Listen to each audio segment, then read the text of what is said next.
আজকে শুরু করতে চাই এমন একটি মানুষের ঘটনা দিয়ে, যার ঘটনা শোনার জন্য আপনারা অধীর অপেক্ষায় যেমন বসে থাকেন, ঠিক একইভাবে আপনারা মাঝে মাঝে আমাকে জানান যে তার ঘটনা কবে আসছে। সেরকম একজন মানুষ সুকান্ত মাইতি।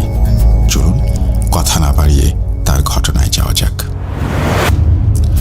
আসসালামু আলাইকুম রাসেল ভাই, জানি আল্লাহর রহমতে আপনি সর্বদাই ভালোর দলে থাকেন। রাব্বি ভাই সহ ভূত.com-এর সমগ্র টিমের প্রতি অফুরন্ত স্নেহ ও ভালোবাসা জ্ঞাপন করে আজ আবারও হাজির হলাম। নমস্কার শ্রোতা বন্ধুরা, জানি আপনারা সবাই আল্লাহর রহমতে ভালো আছেন, সুস্থ আছেন। আমি সুকান্ত মাইতি আজ আবারও একটি অদ্ভুত মর্মান্তিক ঘটনা নিয়ে হাজির হয়েছি। ভুল ত্রুটি ক্ষমা সুন্দর দৃষ্টিতে দেখার অনুরোধ রইল। ঘটনাটি কতটা ভয়ের জানি না, তবে খুবই হৃদয় বিদারক এবং ঘটনাটি সাম্প্রতিক ঘটেছে, এই গত মে মাসের দিকে। এই এলাকায় কেউ থাকলে অবশ্যই জানাবেন। এই ঘটনাটি শেয়ার করেছেন ভূত.com-এর একজন একনিষ্ঠ শ্রোতা মোহাম্মদ স্বপন শেখ, সিরাজগঞ্জ জেলার শাহজাদপুর উপজেলার খুকনি ইউনিয়নে গোপীনাথপুর গ্রামের বাসিন্দা। ঘটনাটি ঘটেছে তার পাশের এলাকা জালালপুর ইউনিয়নের কোনো এক গ্রামে। প্রসঙ্গত কিছু কারণে সে গ্রামের নামটা এড়িয়ে যাচ্ছি। যাই হোক, স্বপন বলতে শুরু করে।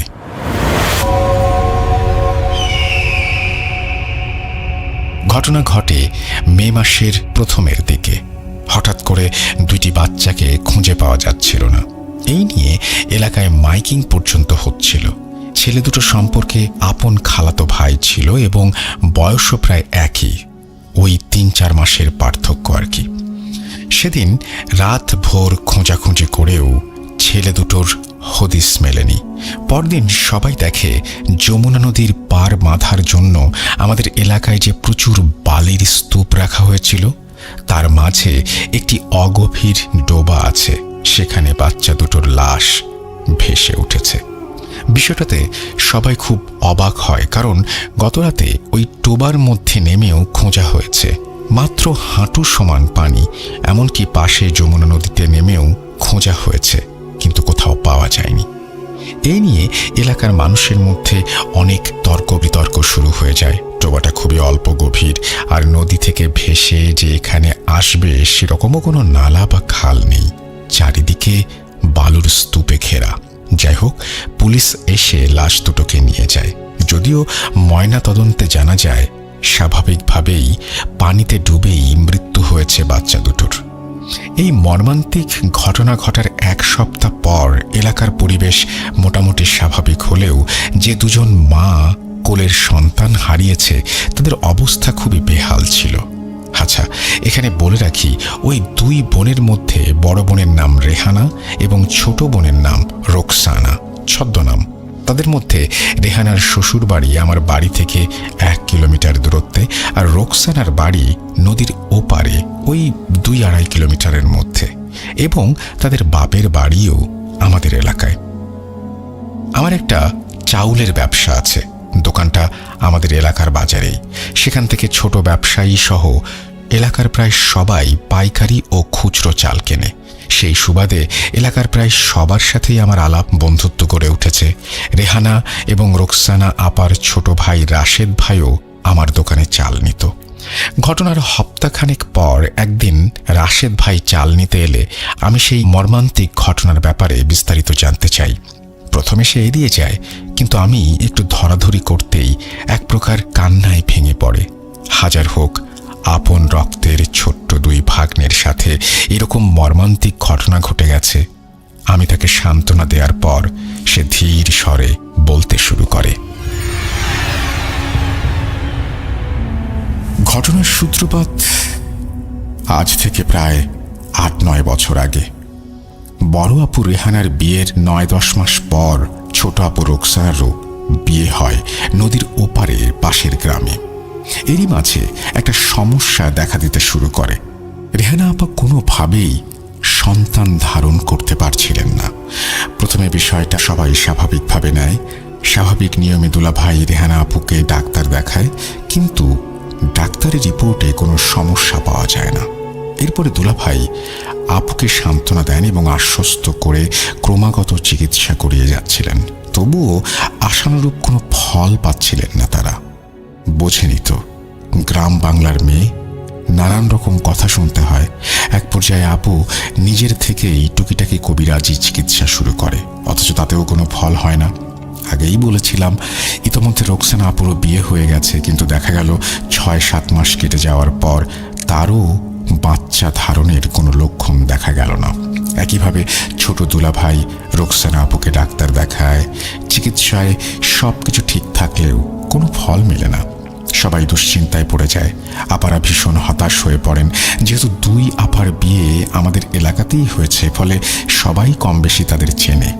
গ্রামে ভেতরে ভেতরে গুজব উঠতে থাকে যে আমাদের বাড়ির মেয়েদের নাকি সন্তান ধারণের ক্ষমতা নেই, আমাদের বাড়ির মেয়েদের বিয়ে হলে নাকি মোটেও বাচ্চা হয় না। আর বছর 2 গড়ানোর পরেও যখন আপারা সন্তানের মুখ দেখলেন না, তখন গ্রামের মানুষ, পাড়া প্রতিবেশীরাও আরও কানাঘুষায় লিপ্ত হলো। আড়ালে নয়, রীতিমতো আপাদের সম্মুখে লাঞ্ছনা ভৎসনা করতে শুরু করলো। এতে আপারা ভীষণ হতাশ হয়ে পড়েছিলেন। শ্বশুরবাড়ি থেকেও কম বেশি কথা আসতে শুরু করলো। সবার বক্তব্য যে সন্তান ধারণ করার ক্ষমতা যদি না থাকে তাহলে একজনের হবে, সেটা 2 জনের কিভাবে হয়? একই প্রশ্ন ঘুরে বেড়াতে লাগলো সবখানে, সবার মধ্যে। এরপরেই আসলে মূল ঘটনার সূত্রপাত। লাঞ্ছনা গঞ্জনা সহ্য করতে না পেরে আপারা সমানে কবিরাজি চিকিৎসা নিয়ে যাচ্ছিলেন, আর বড় ভালো কোনো কবিরাজ খুঁজে বেড়াচ্ছিলেন। এরই মাঝে রোকসানা আপু একজন কবিরাজের সন্ধান পান। সেই কবিরাজ প্রথমে স্বাভাবিকভাবেই চিকিৎসা করেছিল, কিন্তু তাতেও যখন কোনো ফল হলো না, তখন কবিরাজ একটা অদ্ভুত প্রস্তাব রাখে আপুর সামনে। কবিরাজ বলে, আমি সন্তান ধারণের ব্যবস্থা করতে পারি, কিন্তু তার জন্য তোকে একটু বিপথে যেতে হবে। সেই কাজ করতে পারলে তুই সন্তান ধারণ করবি। আপু বিষয়টা শুনে কোনো কিছু না ভেবেই রাজি হয়ে যায়। আসলে লাঞ্ছনা গঞ্জনা ভৎসনা ক্রমশ সীমা অতিক্রম করছিল। রোকসানা আপু বাড়ি ফিরে রেহানা আপুকে বিষয়টা জানায়। যেই কাজটা কবিরাজ করতে বলেছিল, একটা বড় অঙ্কের টাকা ও বেশ কিছু জিনিসপত্রের দাবি করে, এবং কাজটি ছিল আমাদের শিরকের মতো অনেকটা। প্রথমে যে জিনিসপত্রগুলো নেবে এবং কাজ সম্পন্ন হলে টাকা সহ আরও কিছু জিনিসপত্র নেবে। বিষয়টা শুনে রেহানা আপু কোনো কিছু না ভেবে রাজি হয়ে যান, এবং সেই মতো তারা দুজনেই পরদিন কবিরাজের সাথে গিয়ে দেখা করেন এবং তিনি কিছু শর্ত দেন। ঠিক আছে, তবে শোন, প্রথমে তোদের দুজনের 2টো আলাদা কবরস্থানে গিয়ে এক নতুন কবর থেকে মাটি নিয়ে আসতে হবে। এরপর 3 রাস্তার মোড়ে মাটি সহ 7 ঘাটের পানি ও যমুনা নদীর পানি এবং 2 জোড়া কবুতর, 2টা খাসি দিতে হবে। তারপরে আমি আমার কাজ করব। কবরের বিষয়টা শুনে আপারা ভয় পান, কিন্তু মাতৃত্বের স্বাদ ভয়কেও ছাপিয়ে গিয়েছিল। তারা রাজি হয়ে যান। কবিরাজ পরিষ্কার করে একটা বিষয় বলে দিয়েছিল যে আপারা যখন কবরস্থানে গভীর রাতে মাটি আনতে যাবে, তখন নাকি কবরস্থানে ঢোকার আগে পর্যন্ত বিভিন্ন ধরনের লোমহর্ষক ভয়ঙ্কর আওয়াজ পেছন থেকে ভেসে আসতে পারে, কিন্তু আপারা যেন কোনোভাবেই পেছনে না তাকায়। ভয় করলেও আপারা সম্মতি জানিয়ে বাড়ি ফিরে আসে। এরপর নির্দিষ্ট দিনে অমাবস্যার রাতে যে যার গ্রামের কবরস্থানে গিয়ে নতুন কবর থেকে মাটি জোগাড় করেন। সমস্যা তেমন একটা দেখা দেয়নি, ওই টুকিটাকি 2-1টা ছাড়া। কবরস্থানে যাওয়ার সময় পেছনে কখনো শেয়ালের আওয়াজ, কখনো কুকুরের আওয়াজ, কখনো বা ঝরঝর শুকনো পাতার শব্দ, মনে হয় কেউ শুকনো পাতার উপরে হেঁটে এগিয়ে আসছে, এই আর কি। তবুও আপারা সাহস করে সেইখানে গিয়েছিলেন। বোধহয় মাতৃত্বের লোভ ও লাঞ্ছনা গঞ্জনা থেকে চিরতরে মুক্তি পেতে এই 2টা আকাঙ্ক্ষাই তাদের সাহস জুগিয়ে গিয়েছিল। বাকি সবকিছু মোটামুটি জোগাড় হলেও 2 জোড়া কবুতর ও খাসি কেনাটা একটু চাপ হয়ে যাচ্ছিল, কারণ আপাদের অবস্থা ততটা ভালো ছিল না। কবুতর জোগাড় হলেও খাসি জোগাড় করা দুষ্কর হয়ে পড়েছিল। তবুও তারা কোনো রকমের জোগাড় করে সবকিছু নিয়ে কবিরাজের কাছে যান। কবিরাজ সবকিছু বুঝে নিয়ে বলেন, ঠিক আছে, তোরা পরবর্তী অমাবস্যায় আয়, আমি 2টি জিনিস দেব, তোরা সেটা ব্যবহার করতে পারলেই তোরা যা চাস তাই হবে। যাই হোক, আপারা আবারও পরবর্তী অমাবস্যার রাতে কবিরাজের বাসায় গেলেন। এবং দেখলেন যে দরজা বন্ধ। আপারা কবিরাজের দরজায় যাওয়ার পর দেখেন বন্ধ দরজার ভেতর থেকে কিছু কথোপকথন ভেসে আসছে। কবিরাজের কথা বুঝতে পারলেও অপর প্রান্তের মানুষটির কথা বোঝা যাচ্ছিল না। এটুকুই বুঝতে পেরেছিল তারা ঠাহর করে যে কবিরাজ কাউকে বলছে যে সবকিছু ঠিক আছে, নিয়ম মাফিক সব ব্যবস্থা হবে, এই সব আর কি। অনেকক্ষণ ডাকাডাকির পর কবিরাজ দরজা খুলে আপাদের ভেতরে আসতে বলে। আপারা ভেতরে গেলে কবিরাজ তাদেরকে একটি বিশেষ ধরনের তেল ও খাবার পানি দেয় এবং বলে 7 দিন ওই পানিটি খেতে এবং তেলটি মালিশ করতে বলে। তবে একটা বিষয়, সেটা হচ্ছে যে সন্তান যখন ভূমিষ্ঠ হবে তারপরে কবিরাজ আপাদের কাছে বিশেষ কোনো একটা জিনিস দাবি করবে। সেটা যদি আপারা না দেয় তাহলে নাকি ভীষণ ক্ষতি হয়ে যাবে, এমনকি সেই বাচ্চারও ভীষণ ক্ষতি হতে পারে। আপারা সম্মতি জানিয়ে বাসায় ফিরে আসেন। কবিরাজের কাছ থেকে আসার পর যেখানে এত বছর ধরে নানা ডাক্তারি চিকিৎসায় কোনো ফল হচ্ছিল না, আশ্চর্যজনকভাবে 6 মাসের মধ্যে রেহানা আপু গর্ভবতী হন এবং 4 মাস পরে রোকসানা আপুও গর্ভবতী হন। নির্দিষ্ট সময়ে দুজনের কোল আলো করে 2টি ছেলে সন্তানের জন্ম হয়। এলাকাবাসী যেমন বিস্ময়ে অবাক হয়ে বিষয়টি দেখেছিল, তার থেকেও 2 পরিবার খুবই আনন্দের মধ্যে ভেসেছিল। এর মধ্যে তারা কবিরাজকে দেওয়ার কথা বেমালুম ভুলে যায়, ছেলেদের নিয়ে খুশিতে মেতে থাকে। দেখতে দেখতে বেশ কয়েক মাস কেটে যায়। একদিন কবিরাজ তাদের সঙ্গে হঠাৎ দেখা করে। কবিরাজ খুবই রাগান্বিত হয়ে বলে, কি ব্যাপার, কথা মতো তোরা এলি না? 3 মাস হয়ে গেল, রোকসানারও তো বাচ্চা হয়ে গেছে, তবুও তোরা কথা রাখিসনি। যাদের মাধ্যমে তোদের গর্ভে সন্তান এসেছে তাদের তো আর আটকাতে পারছি না। আর যদি দেরি হয় তাহলে জিন তোদের এবং তোদের বাচ্চাদের ভীষণ ক্ষতি করবে। তোরা সামনের অমাবস্যার রাতে আমার সাথে দেখা করবি। এই বলে কবিরাজ চলে যায়। এদিকে রেহানা আপু কবিরাজের কথা শুনে ভয়ে পড়ে যান।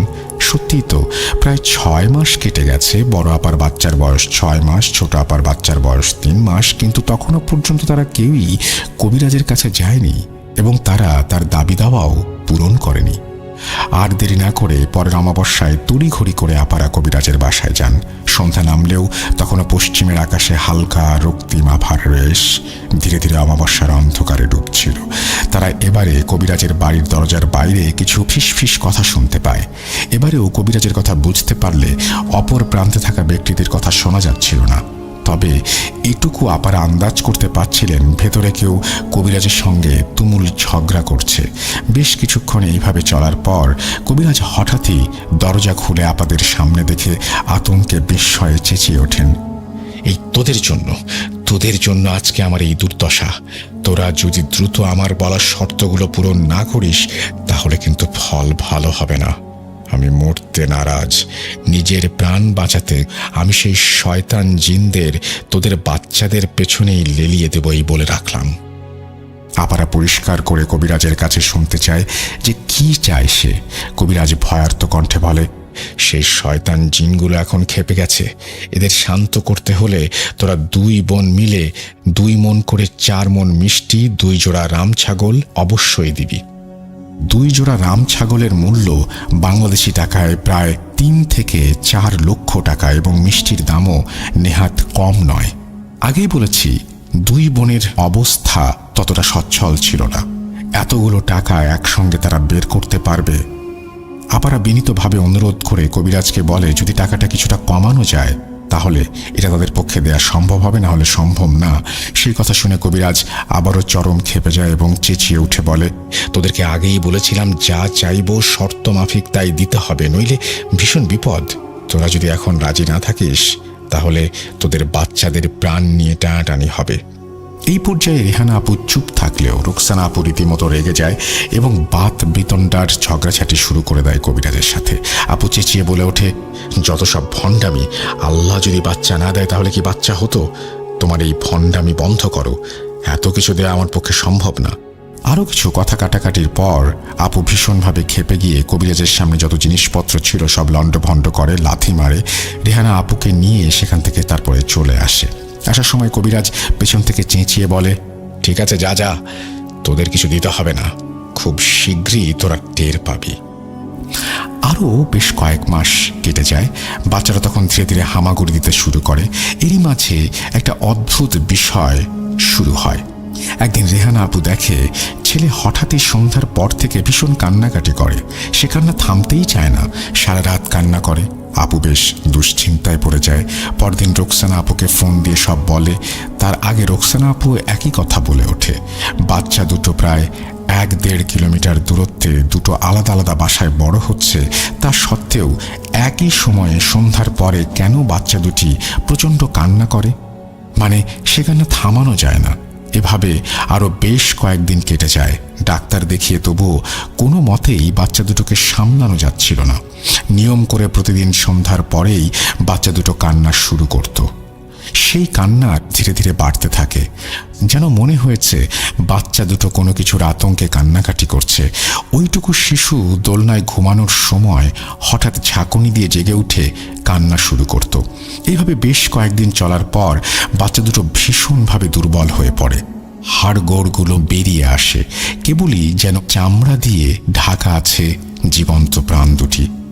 বাচ্চা দুটো দিনের বেলায় স্বাভাবিক থাকলেও সমস্যাটা দেখা দিত শুধুমাত্র সন্ধ্যার পর থেকে সারা রাত। আপারা ভীষণ চিন্তায় পড়ে যান। হয়তো ঝামেলা হবার পর কবিরাজ বোধহয় কিছু একটা করেছে। পরিস্থিতি ক্রমশ বেহালের দিকে যাচ্ছিল দেখে আব্বার নির্দেশে আপারা বাচ্চাদের নিয়ে চিকিৎসার জন্য আমাদের বাসায় কিছুদিনের জন্য থাকতে আসেন। তারা আমাদের পাশের মসজিদের ইমাম সাহেবকে বিষয়টা জানান। সবকিছু শুনে ইমাম সাহেব জানান যে মাগরিবের আজানের পর তিনি আমাদের বাসায় আসবেন। মাগরিবের পর ইমাম সাহেব কথা মতো বাসায় আসেন, কিন্তু বাসার সীমানায় ঢোকার আগেই নাউজুবিল্লাহ আস্তাগফিরুল্লাহ বলে পুনরায় ফিরে যান। আমি উঠোনেই ছিলাম। আচমকাই আঁখ থেকে ইমাম সাহেবের এইভাবে ফিরে যেতে দেখে খুবই অবাক হই এবং পিছু পিছু দ্রুত তার বাসায় যাই। সেখানে গিয়ে জিজ্ঞেস করতে উনি খুবই আতঙ্কিত স্বরে বলেন, দেখো রাশেদ, আমি এই কাজটা করতে পারবো না। সন্ধ্যাবেলায় নামাজ আদায় করে বাসা থেকে বেরোনোর পর থেকেই রাস্তায় কেন জানি অস্বস্তি অনুভব করছিলাম। চারপাশে মনে হচ্ছিল বেশ কয়েকটা ছায়ামূর্তি ঘুরে বেড়াচ্ছে। তবুও আমি তোয়াক্কা না করে দোয়া দুরুদ পড়ে এগোতে থাকি। কিন্তু তোমাদের বাসার সামনে পৌঁছানোর পর দক্ষিণের আম গাছটার দিকে চোখ পড়তে শিউরে উঠি। দেখি 4টি কালো ধোঁয়ার মতো অবয়ব গাছের ডালে বসে আছে। কিছুই বোঝা যাচ্ছিল না ঠিক করে। আচমকাই অবয়বগুলো একসাথে যেন চাপা কণ্ঠে বলে ওঠে, ভেতরে যাচ্ছিস, লাশ হয়ে ফিরবি। সত্যি বলতে এরপর আমার আর সাহসে কুলায় নাই। আমার পক্ষে সম্ভব না, তোমরা অন্য কোনো বড় আলেম অথবা হুজুরকে দেখাও। সব শুনে আমি বাড়ি ফিরে যাই। রাতে আব্বার সাথে আলোচনার পর ঠিক করি সকালে আমরা শাহাদাতপুরের মাজারে যাব। সেই মতো পরদিন সকালে আমরা সেখানে যাই। আপনি তো জানেন সেখানে আল্লাহওয়ালা পরহেজগার কবিরাজ হুজুর থাকেন। সেই রকম একজন হুজুরকে সমস্ত বিষয় খুলে বললে উনি বলেন যে ওনাদের বড় আলেমকে বিষয়টা তিনি জানাবেন। সেই মতে উনি আমাদের সেই বড় আলেমের কাছে নিয়ে যান। আলেম হুজুরকে সমস্ত বিষয়টা খুলে বললে উনি বলেন যে 7 দিন পরে আমাদের বাসায় যাবেন, তবে তার আগে কিছু দোয়া আমল শিখিয়ে দেন এবং সেগুলো নিয়মিত করতে বলেন। আর একটা লজ্জার বিষয় কি বলবো ভাই, সারাদিন মাঠে ঘাটে কাজ করি, গরিব মানুষ, ঠিক করে সময় বের করতে পারি না এবং আব্বাও কোনো সময় বের করতে পারেন না নামাজের জন্য। তবে আমরা সবাই জুম্মার নামাজ আদায় করতাম আলহামদুলিল্লাহ। আলেম হুজুর সেটা কেমন করে যেন বুঝে যান। উনি পরিষ্কার বলে দেন যে আমাদের সবাইকে নামাজি হতে হবে এবং প্রতিনিয়ত 5 ওয়াক্ত নামাজ আদায় করতে হবে, বাসায় কোরআন তেলাওয়াত করতে হবে। আমরা নিশ্চুপ মাথা নত করে সেখান থেকে বেরিয়ে আসি। যেহেতু সমস্যা হচ্ছে তাই আলেম হুজুরের নির্দেশে আমরা সেদিন থেকে 5 ওয়াক্ত নামাজ আদায় করা শুরু করি। আপনি তো জানেন আম্মা নাই অনেক দিন হলো, আর আমিও এখনো পর্যন্ত বিয়ে থা করিনি। শ্বশুরবাড়িতে থাকাকালীন আমি আব্বা নিজেরাই কোনো রকমে একটু ডাল ভাত ফুটিয়ে নিজেদের পেট চালিয়ে নিতাম। এখন আপারা আসার পর ওনারা রান্নাবাড়ির দায়িত্ব নেন। সেদিন সকাল সকাল আমিও আব্বা মাঠে চলে যাই। কাজ থেকে ফিরতে ফিরতে সন্ধ্যা হয়। রেহানা আপু রান্নাবাড়ি শেষ করে ঘরে চলে যান। রোকসানা আপু তখন রান্নাঘর গোছাচ্ছিলেন। গ্রাম অঞ্চলে কলতলা একটু দূরেই হয়। ছোট আপা সবকিছু গুছিয়ে হাত পা ধুতে কলতলায় যান। আমাদের কলতলার কাছে একটি বাঁশ ঝাড় আছে। সন্ধ্যা নামলেও হালকা আলোর রেশ তখনও মেটেনি। বাঁশঝাড়ের তলাটায় বেশ অন্ধকার নেমে এসেছে। আপু হাত মুখ ধুতে ধুতে হঠাৎই দেখেন বাঁশঝাড়ের ভেতরে দুটি আগুনের মতো গোলা দপদপ করে জ্বলে উঠল। জ্বলন্ত চোখ দুটো ছাড়া কিছুই দেখা যাচ্ছিল না। রুকসানা আপু প্রাণপণে ছুটে বাড়ির দিকে যান। সেই সময় কয়েকটি ফ্যাঁস ফ্যাঁসে কণ্ঠস্বর পেছন থেকে বলে, দাঁড়া, দৌড়াচ্ছিস কেন? তোদের কাছে আমাদের যে জিনিসগুলো চেয়েছিলাম তা এখনো পর্যন্ত দিলি না, উল্টে হুজুরের কাছে যাস, কি মনে করেছিস? এই সমস্ত অনেক কিছু বলে হুমকি ধামকি দেয় এবং তারা সন্তান দুটোর ক্ষতি করবে বলেও একটা হুমকি দেয়। রুকসানা আপু আতঙ্কে প্রাণপণে ছুটে বড় আপুর ঘরে ঢুকে মেঝেতে পড়ে অজ্ঞান হয়ে যান।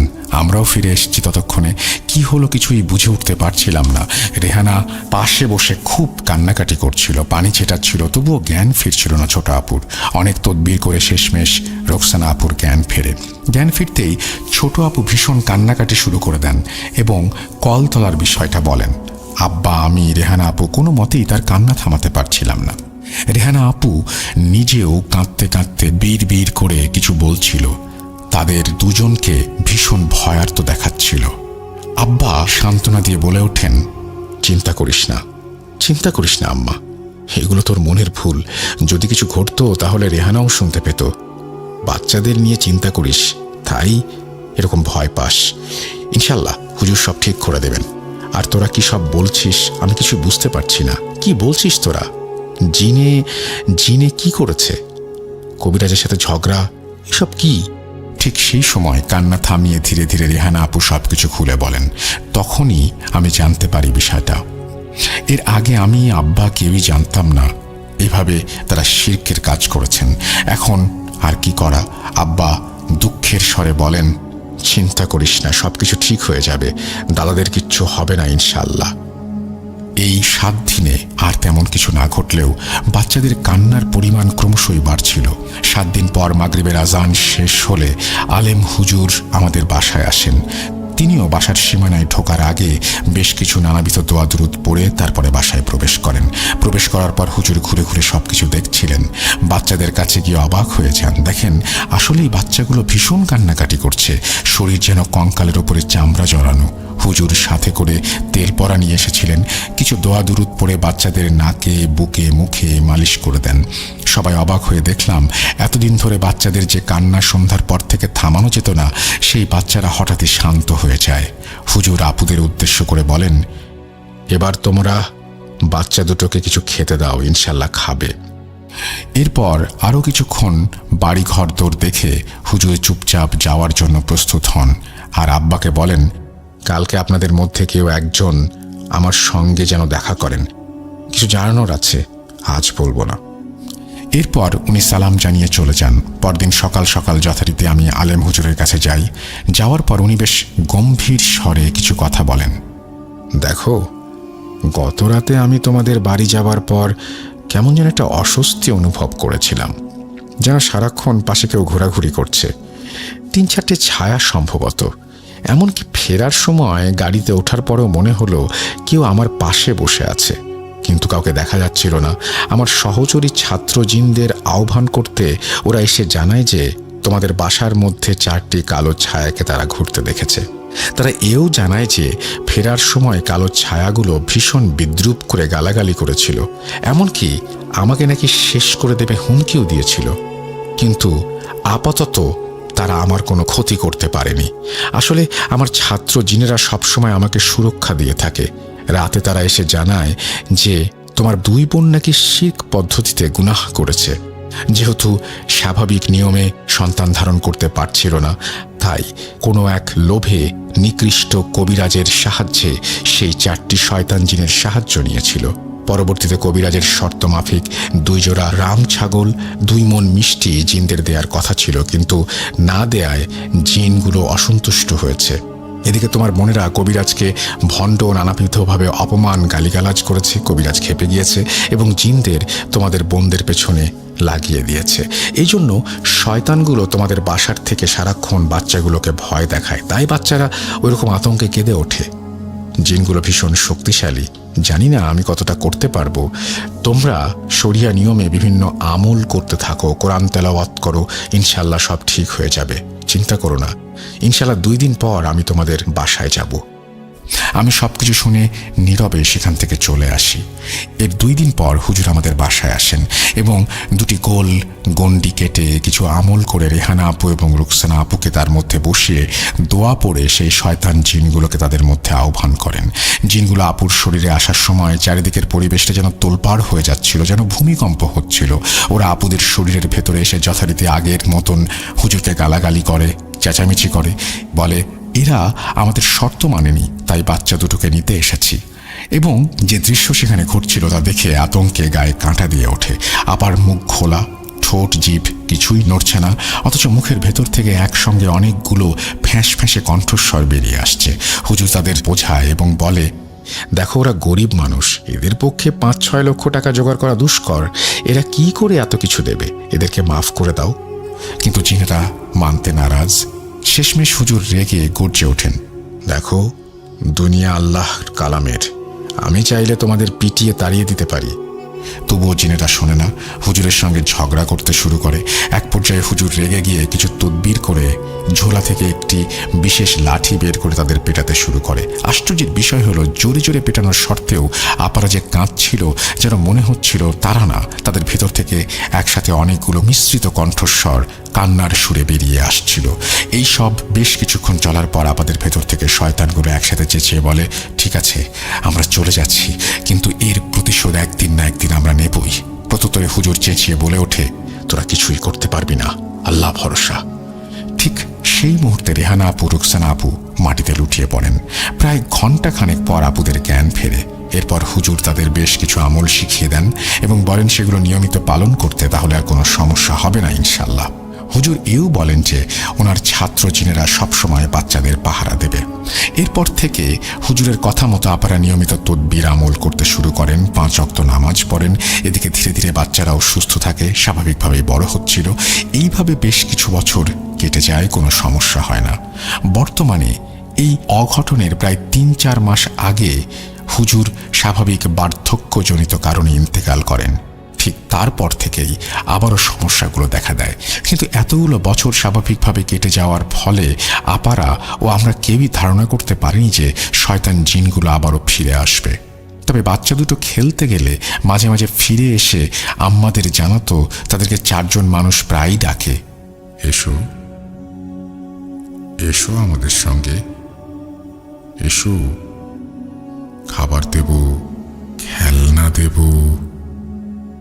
এসো। আপারা ভেবেছিল হয়তো কোনো ছলে ছেলে ধরা ভুলিয়ে ভালিয়ে বাচ্চাদের ধরতে এসেছে। তখনও আমরা ধারণাই করতে পারিনি যে শয়তান জিন এভাবে এসে ঘুরে বেড়াচ্ছে।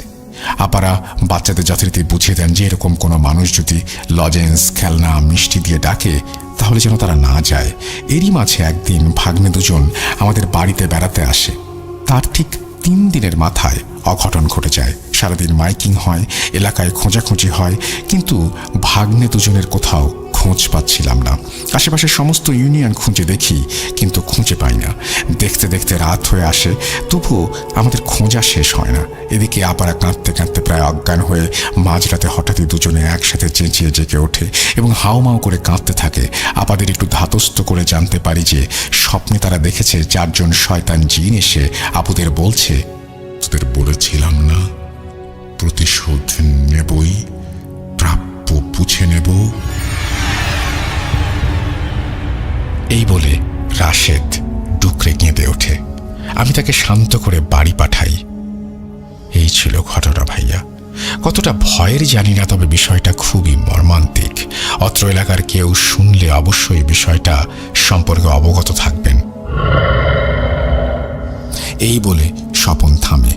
পানিতে ডুবে মৃত্যু দুর্ভাগ্যজনক হলেও ব্যাপারটার মধ্যে কি সত্যিই কোনো অলৌকিকতা লুকিয়ে আছে তা বিচার করার হামিকে, যার সাথে ঘটেছে কেবল সেই এর মর্মান্তিক বিষয়গুলো উপলব্ধি করতে পারবে।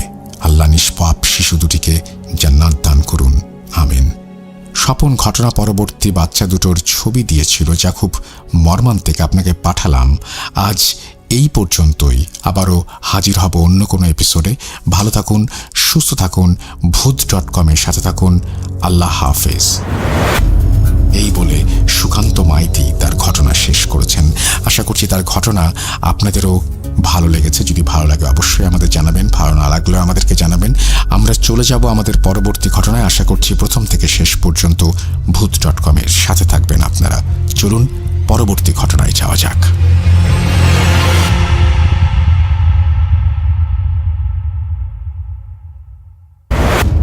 আসসালামু আলাইকুম রাসেল ভাই, আশা করি ভালো আছেন।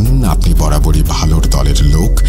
আজকের ঘটনা আমার বড় ভাইয়ের মেয়ে সাদিয়ার সাথে ঘটা। নিজ মুখে পড়ে শোনাবেন আশা করি। আমি তানভীর হাসান, বাসা টাঙ্গাইল। আনুমানিক তখন 2007-2008। সাদিয়া তখন ক্লাস 3-তে পড়ে। একদিন সাদিয়া আর ওর মা ওর খালাতো বোনের হোস্টেলে যায় বিকেলবেলা। বলে রাখা ভালো, সাদিয়া অনেক সুন্দরী এবং অনেক গুণ আছে ওর মধ্যে। তো বিকেলে গেল হোস্টেলে, সাথে ছিল মাছ ভাজা প্লাস আরও কিছু। মেইন রাস্তা থেকে হোস্টেলে যাওয়ার সময় সামনে অনেক প্রাচীন বট গাছ। লোকমুখে শোনা যায় এই গাছটা নাকি ভালো না, খারাপ কিছু আছে। আবার পাশে ছিল শ্যাওলা জমা পুকুর। কেন এই কথা বললাম কিছুক্ষণ পরই বুঝতে পারবেন। সাদিয়ার কাজিনের সাথে দেখা হলো, এখন ওরা চলে আসবে। যখনই বট গাছের নিচে আসে তখনই সাদিয়ার শরীর ভার হয়ে যায়। এই কথাটা ওর মাকে বলে। ওর মা কিছু না বলে চুপচাপ বাসায় চলে আসে। তখন মাগরিবের আজান দেয়। রাতে তেমন কোনো ঘটনা ঘটেনি। ঘটনা ঘটে পরদিন সকালে। হঠাৎ সাদিয়ার শরীরে অনেক জ্বর, সবাই পানি ঢালছে, কোনো মতেই কমে না। মেডিসিন নিয়ে আসা হলো, কিন্তু তাতেও কোনো লাভ হচ্ছে না। সাদিয়া এমন ছিল, কিন্তু যখনই সন্ধ্যা হলো, বিশ্বাস করুন রাসেল ভাই, ওর মুখটা একদম লাল হয়ে গেল। শরীর দুর্বল, সে কারণে উঠতে পারছে না। এদিকে তখন প্রায় 6টা বাজে। সাদিয়াকে ধরে নিয়ে এসে আমাদের বড় ঘরে আনা হলো। বিছানায় শুয়ে মাথায় পানি ঢালা হচ্ছে। বড় ঘর বলতে আগের দিনে যেমন একটা প্রধান ঘর ছিল, তেমন আমাদের ছিল প্রধান ঘর বা বড় ঘর। বিছানায় শোয়ানোর কিছুক্ষণ পরেই সাদিয়ার খিঁচুনি শুরু হয়ে গেল। আমরা সবাই ভয় পেয়ে গেলাম। যেমন তেমন খিঁচুনি না, এ যেন বিছানা থেকে ওপরের দিকে উঠতে যাচ্ছে। আমরা আরও ভয় পেয়ে যাই। সবাই পানি ঢালা বাদ দিয়ে ওকে ধরে শান্ত করার চেষ্টা করি। কিন্তু একটা জিনিস কেউ খেয়াল করেনি, সাদিয়া তো কালকে দুপুর থেকে ঠিক করে কিছু খায়নি, তবে এত শক্তি পেল কিভাবে? এই চিন্তা করার সাথে সাথে আরও বড় কিছু হবে যে সেটা আমরা বুঝতে পারিনি।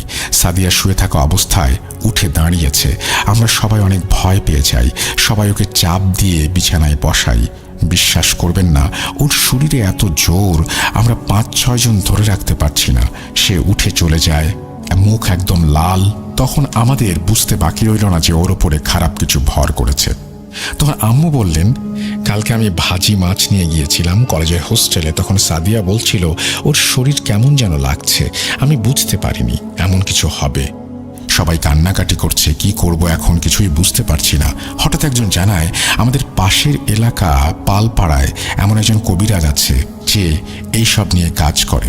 আমরা রওনা হই সাদিয়াকে নিয়ে কবিরাজের উদ্দেশ্যে। 30 মিনিটের মধ্যেই আমরা চলে আসি। কবিরাজ তখন ধ্যানমগ্ন ছিলেন। সাদিয়াকে নিয়ে তার সামনে বসানো হলো। যখন সে চোখ খুলে তখন সে ভয় পেয়ে গেলেন সাদিয়াকে দেখে। তার চোখে ছিল ভয়ের ছাপ, কিন্তু সাদিয়াকে দেখে মনে হচ্ছে ও একদম স্বাভাবিক। কবিরাজ নামাজ পড়তে চলে গেলেন ভেতরে। তখন সাদিয়া তার আসনেই বসে আছে। নামাজ শেষ করে কবিরাজ আসনে বসলেন। যখনই দোয়া পড়া শুরু করলেন তখনই সাদিয়া আবারও আগের মতো শক্তি দেখাচ্ছে, উঠে চলে যাবে। তখনই সবাই মিলে আবারও ধরে বসাই। আর তখন কবিরাজ সবাইকে বলেন পিছিয়ে যেতে, কেউ যেন ওকে স্পর্শ না করে। যদি কেউ স্পর্শ করে সাদিয়ার শরীর, তাহলে তার শরীরেও চলে যেতে পারে। এমন একটা ভয়ানক পরিস্থিতি তখন। তারপর কবিরাজ দোয়া পড়ে অনেক কষ্টে সাদিয়ার শরীর থেকে জিনটাকে বের করলেন এবং সেটা তার কাছে রেখে দেন। তারপর সাদিয়া সুস্থ হয়ে যায়। কবিরাজ পরে আমাদের জানায় যে ওর সাথে যে ছিল তার নাকি মাথা ছিল না, সে ছিল সেই প্রাচীন বটগাছটায়। এই বলে তিনি আসন থেকে উঠে আমাদের চলে আসতে বলেন। সাদিয়া তখন একদম সুস্থ। যদি এখানেই সব শেষ হতো তাহলে অনেক ভালো হতো, কিন্তু কপালে আরও কি লেখা ছিল তখনও আমরা কি কিছু বুঝতে পেরেছিলাম? অনেক বছর চলে যায়। এখন 2021।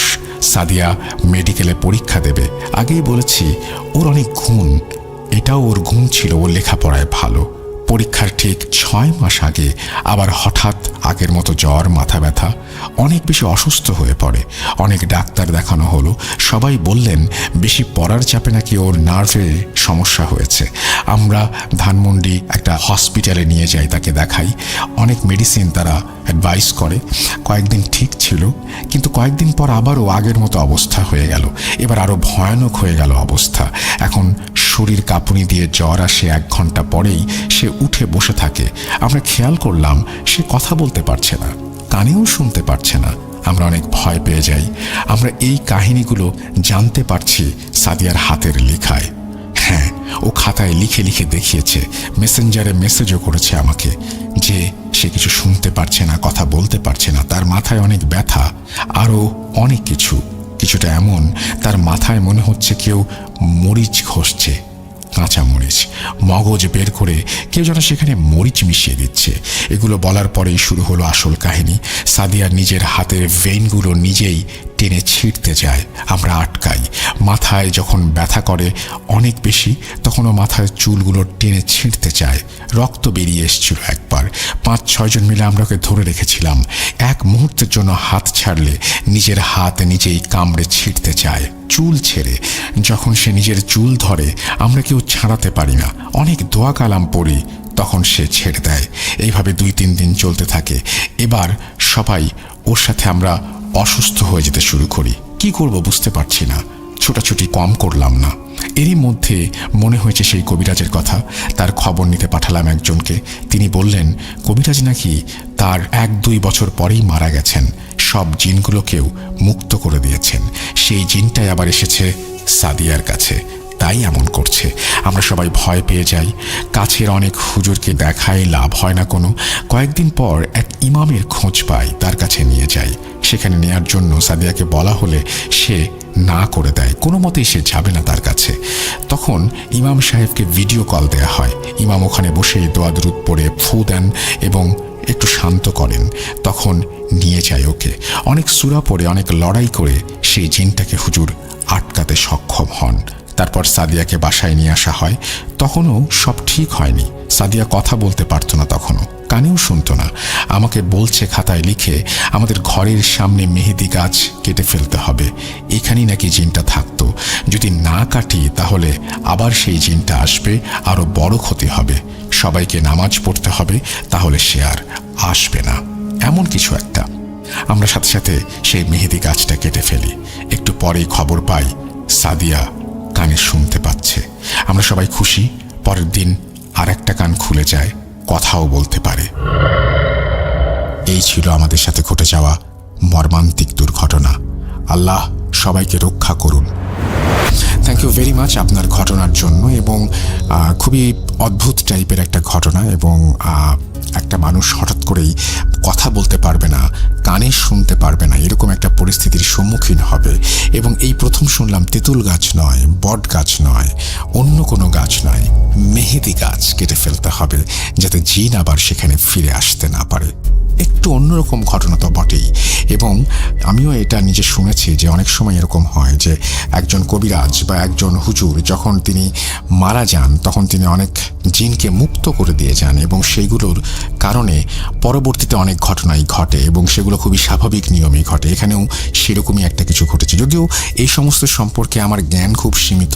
আমার ঘটনার ভাণ্ডার বড়, কিন্তু আমার জ্ঞান কিন্তু খুবই সীমিত, কারণ আমি আসলে নিজ থেকে কোনো কিছুই বলতে পারি না, শুধুমাত্র আপনাদের সামনে উপস্থাপন করতে পারি। আপনারা নিশ্চয়ই আমার চাইতে ভালো জানেন এবং এরকম ঘটনা নিশ্চয়ই আপনাদের সাথে আছে। সেই ঘটনাগুলো অবশ্যই আমাদের জানাবেন। আমরা একটা এপিসোড করার চিন্তা করছি, যে এপিসোডটি একটু অন্যরকম একটা এপিসোড করব, এবং আমরা সেখানে চেষ্টা করব যে 60 ঊর্ধ্ব যারা মানুষ তাদের ঘটনা রাখতে, এরকম একটা এপিসোড করার চিন্তা ভাবনা করছি। সুতরাং আপনাদের চারপাশে যে সমস্ত মানুষ যারা হচ্ছে আপনাদের চাইতে অনেক বয়সে বড়, আপনাদের বাবা হতে পারেন, দাদা হতে পারেন, যাদের বয়স 60-এর বেশি, তাদের কাছ থেকে ঘটনা সংগ্রহ করুন এবং সেই ঘটনাগুলো আমাদের পাঠান। থাকে না যে অনেক সময় হয়তো আপনার ভাইয়ের কাছ থেকে ঘটনা শুনছেন, সেই ঘটনাটা আমাদের পাঠাচ্ছেন, কিন্তু আমরা অ্যাটলিস্ট বাবা, চাচা, দাদা, দাদি, নানা, নানি এদের কাছ থেকে শোনা, বা মা খালা এদের কাছ থেকে শোনা, যাদের বয়স 60-এর বেশি তাদের কাছ থেকে শোনা ঘটনা নিয়ে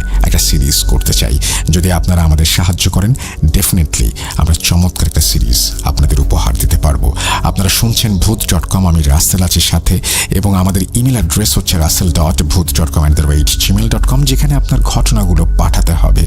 এবং আমাদের ইউটিউব চ্যানেল হচ্ছে rjrussellbhoot.com, যেখানে আপনারা রেগুলার ঘটনা শুনতে পাচ্ছেন। আমরা সর্বস্ব দিয়ে চেষ্টা করছি আপনাদেরকে আনন্দ দেওয়ার জন্য, এবং আপনারা সব জায়গায় সেই ঘটনাগুলো এই কারণেই শুনতে পাচ্ছেন যে আমরা চেষ্টা করছি যে শুধুমাত্র একদিন না, আরও কয়েকটা দিন যদি আপনাদের সামনে হাজির হতে পারি ঘটনা নিয়ে, যদি সম্ভব হয় তাহলে চেষ্টা করব সেটা। যাই হোক, আমরা চলে যাব আজকের পরবর্তী ঘটনায়, এবং আমরা আশা করব যে আপনারাও আমাদের ঘটনা পাঠাবেন।